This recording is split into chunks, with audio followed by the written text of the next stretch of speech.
Bem-vindos ao grande round interativo do Hospital de Clínicas, em colaboração com a Fundação Médica e a Faculdade de Medicina da Universidade Federal do Rio Grande do Sul.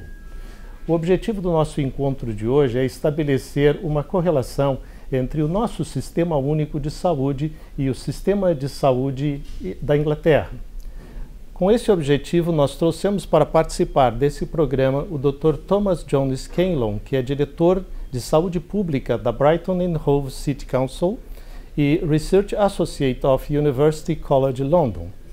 Também participará desse programa o Dr. Erno Harsen, que é professor de Medicina de Família e Comunidade do Serviço de Atenção Primária à Saúde do Hospital de Clínicas e URGS e coordenador do Telesaúde no Rio Grande do Sul.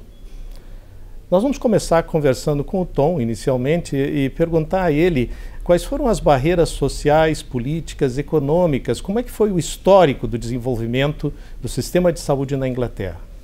Bom, o nosso sistema de saúde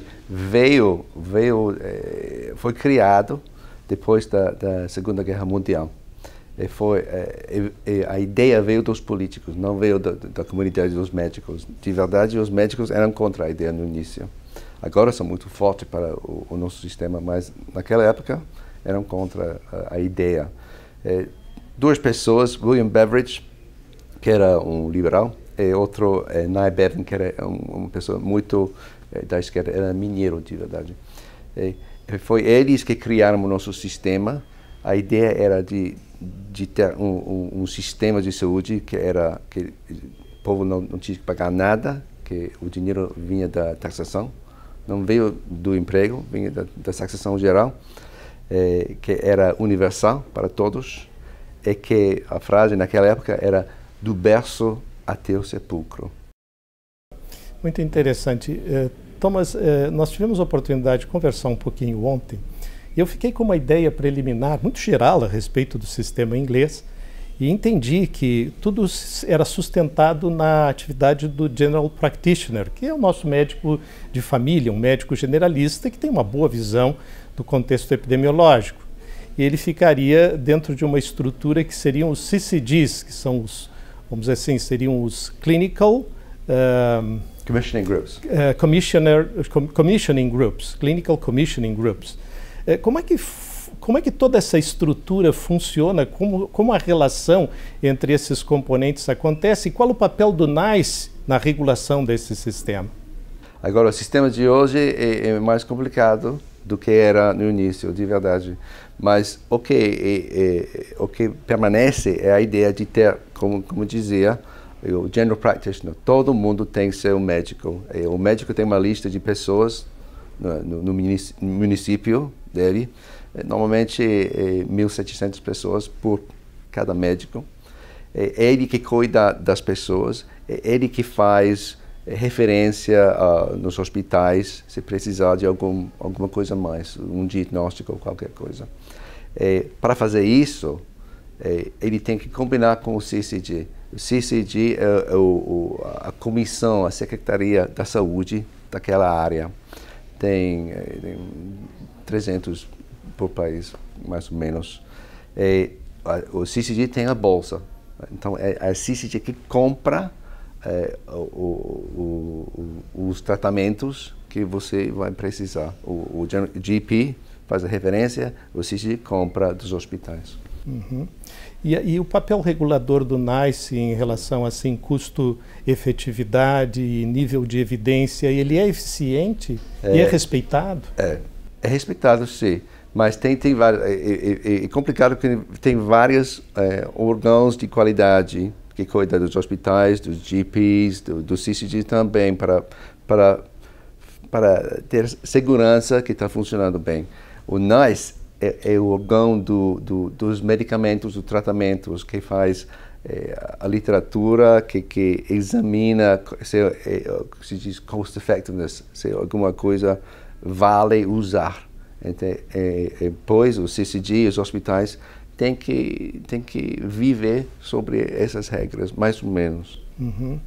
E qual é o tempo? Eu acho que é uma pergunta um pouco difícil de responder, mas entre o surgimento da evidência, a publicação da evidência e a aceitação por parte do NICE dessa evidência e a transposição desse conhecimento até o General Practitioner, qual é o tempo necessário, qual é o lag time necessário para que isso aconteça? Isso depende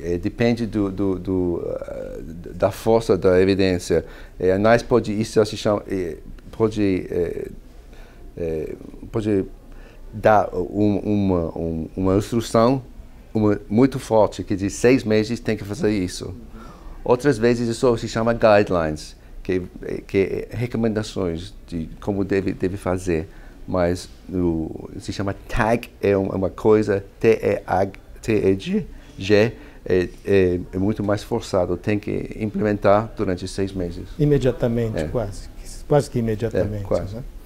Erno, como foi, na mesma linha, como foi o desenvolvimento do nosso Sistema Único de Saúde e qual a sua estrutura atual? É interessante as semelhanças que existem entre os dois países, apesar de muitas diferenças. Assim como na Inglaterra o sistema de saúde surge depois de uma crise, que foi a Segunda Guerra Mundial, o nosso sistema de saúde surge na redemocratização do país depois da ditadura. Num movimento que vinha mais da sociedade organizada que do próprio governo, apesar de ter pessoas no governo muito favoráveis ao surgimento de um sistema parecido com o inglês, de base universal, de acesso gratuito, financiado por impostos, em que todos tinham acessos, organizados de uma maneira hierárquica, né?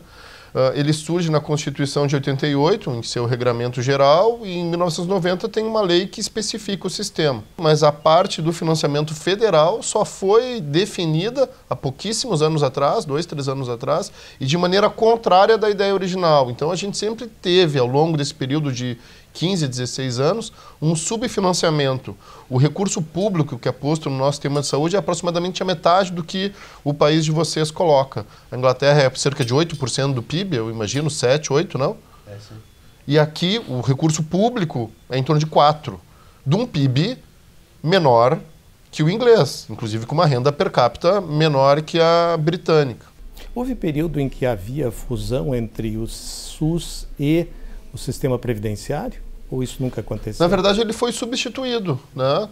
Claro que com algum período de transição para algumas ações, mas foi substituído. Até hoje tem pessoas que consultam no SUS e chamam de INAMPS, né? Que terminou por um carteiraço com o surgimento do SUS, com algum pequeno período de transição. Em poucos meses não havia mais INAMPS. Passou para legislação dos entes federados.